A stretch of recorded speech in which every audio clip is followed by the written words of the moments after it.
ওয়া আলকাইতু আলাইকা মাহাব্বাতাম মিন্নি 21 বার পাঠ করে ফু দিলে কি হয়? আমি আবারও বলছি, ওয়া আলকাইতু আলাইকা মাহাব্বাতাম মিন্নি 21 বার পাঠ করে ফু দিলে কি হয়? খুবই দামি এবং গুরুত্বপূর্ণ আমলটি আপনি শিখে রাখুন, আপনার কাজে লাগবে। আমলটি কখন কিভাবে করবেন, কোন নিয়মে করবেন, আমলটি করে কিভাবে উপকৃত হবেন আমি বলে দিচ্ছি। বিস্তারিত জানার জন্য, আমলটি শিখে রাখার জন্য ভিডিওটি না টেনে না কেটে ধৈর্য এবং মনোযোগ সহকারে শেষ পর্যন্ত দেখতে থাকুন, তাহলে সঠিক নিয়মে আমলটি করতে পারবেন।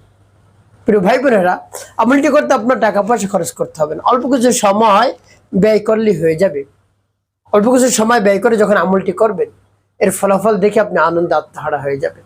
প্রিয় ভাই বোনেরা, তাই আমলটি কিভাবে করতে হয় আপনি জেনে নেন। শুরুতেই আপনি কি করবেন? আমলটি করার ক্ষেত্রে উত্তম রূপে পবিত্রতা অর্জন করবেন। পবিত্রতা অর্জন করে কেবলামুখী হয়ে নির্জন একটি জায়গায় বসবেন এবং যার উদ্দেশ্যে আমল করবেন তার নাম, তার মায়ের নাম আপনি সংগ্রহ করবেন। এরপরে কি করবেন? স্থানে বসেই জীবনের গুনার কথা স্মরণ করে ক্ষমা প্রার্থনা করবেন। আস্তাগফিরুল্লাহ, আস্তাগফিরুল্লাহ, আস্তাগফিরুল্লাহ। বা পুণ্য ইস্তিগফারটি আপনি পাঠ করতে পারেন। আস্তাগফিরুল্লাহ রাব্বি মিন কুল্লি যামবি ওয়া আতুবু ইলাইহি লা হাওলা ওয়ালা কুওয়াতা ইল্লা বিল্লাহিল আলিয়্যিল আযীম। যখন পাঠ করা হয়ে যাবে, এরপর 3 বার দুরূদ শরীফ সাল্লাল্লাহু আলাইহি ওয়াসাল্লাম, সাল্লাল্লাহু আলাইহি ওয়াসাল্লাম, সাল্লাল্লাহু আলাইহি ওয়াসাল্লাম ইস্তিগফার দুরূদ শরীফ পাঠ করা হয়ে গেলে এরপরে দোয়াটি পাঠ করবেন। প্রিয় ভাই বোনেরা, দোয়াটি পাঠ করার পূর্বে আল্লাহ রাব্বুল আলামিনের কাছে বলবেন, আল্লাহ আমার আমলকে, আমার সময়কে কবুল করুন, আর যে সমস্যা সমাধানের জন্য আমলটি করতেছি সেই সমস্যা আপনি সমাধান করে দিন। এভাবে বলে তারপর দোয়া পাঠ করবেন। দোয়া পাঠ করে কি করবেন পরবর্তীতে বলে দিচ্ছি, কোন উদ্দেশ্যের জন্য পাঠ করলেন বলে দিচ্ছি, আগে দোয়াটি বলে নেই। বিসমিল্লাহির রাহমানির রাহিম। ওয়া আলকাইতু আলাইকা মাহাব্বাতাম মিন্নি وألقيت عليك محبة مني وألقيت عليك محبة مني।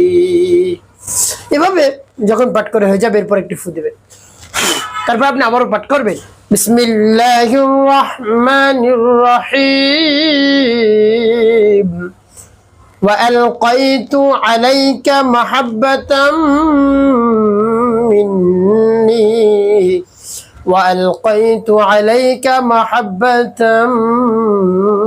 مني وألقيت عليك محبة مني। পাঠ করে সবার তারপর আপনি মনে দরদ নিয়ে আবার পাঠ করবেন। বিসমিল্লাহির রাহমানির রাহিম।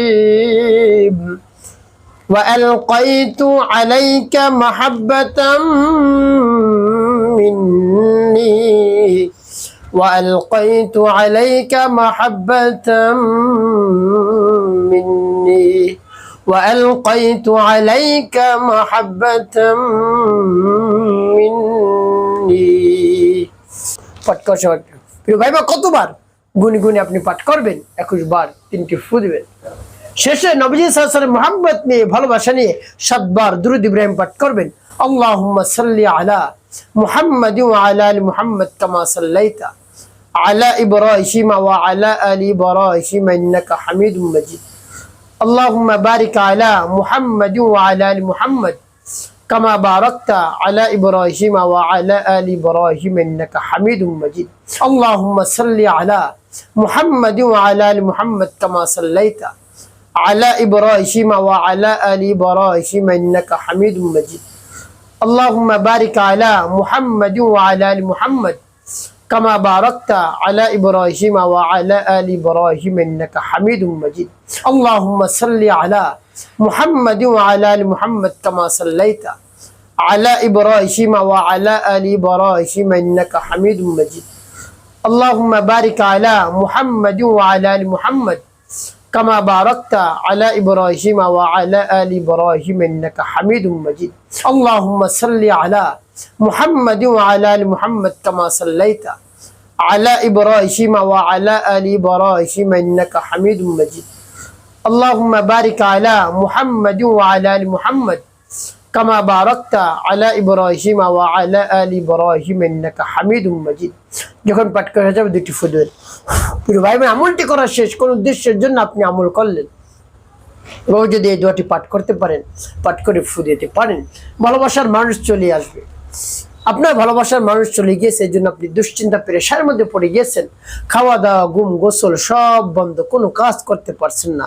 ভালোবাসার মানুষের ভালোবাসায় আপনি বেকুল হয়ে পড়ছেন, অস্থির হয়ে পড়েছেন যে এতদিন হয়ে গেছে আসে না, বা স্বামী চলে গিয়েছে রাগ করে, স্ত্রী চিন্তা অস্থির হয়ে পড়ছে কেন আসে না স্বামী, আবার স্ত্রী চলে গিয়েছে স্বামী অস্থির হয়ে পড়ছে চিন্তায় যে কেন আসে না, যোগাযোগ নেই, মিল নেই, মোহাব্বত নেই, ভালোবাসা নেই। তো এইভাবে যদি হয়ে থাকে, সংসারে শান্তি নাই, এভাবে হলে এই দোয়াটি আপনি পাঠ করুন। আল্লাহ রাব্বুল আলামিনের কাছে বলুন, পরিপূর্ণ বিশ্বাস নিয়ে আস্থা নিয়ে দৃঢ়তার সাথে তার বরত্বের কথা প্রকাশ করে, তার প্রশংসা করে, দেখবেন সাথে সাথে আপনার দোয়া দরখাস্ত আল্লাহ রাব্বুল আলামিন কবুল করে নিয়েছেন ইনশাআল্লাহ। একটি কাজ আপনাকে করতে হবে, 5 ওয়াক্ত নামাজ আদায় করতে হবে, মানুষের কল্যাণে খিদমতে কাজ করবেন, অবশ্যই আপনার জীবন সুখময় হবে, শান্তিপূর্ণ হবে ইনশাআল্লাহ।